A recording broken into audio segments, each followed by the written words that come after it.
അർഹമുർറാഹിമായ പടച്ചതമ്പുരാൻ മുഹമ്മദ് നബിയുടെ ഉമ്മത്തിമാർക്ക് രക്ഷപ്പെടുവാൻ ഒരു മാർഗത്തിനെ അള്ളാഹു നൽകിയിരിക്കുന്നു.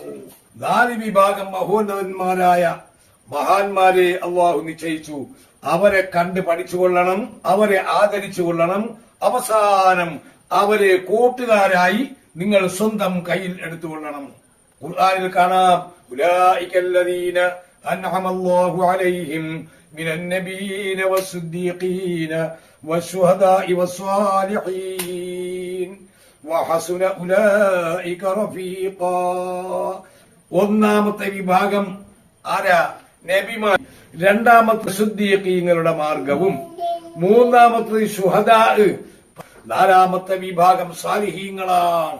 അന്നും ഇന്നും ലോകാവസാനം വരെ ഭൂമിയുടെ മുകൾ പരപ്പിൽ ലോകത്തിന്റെ എല്ലാ ഭാഗങ്ങളിലും സാലിഹീങ്ങൾ ഉണ്ടാകും.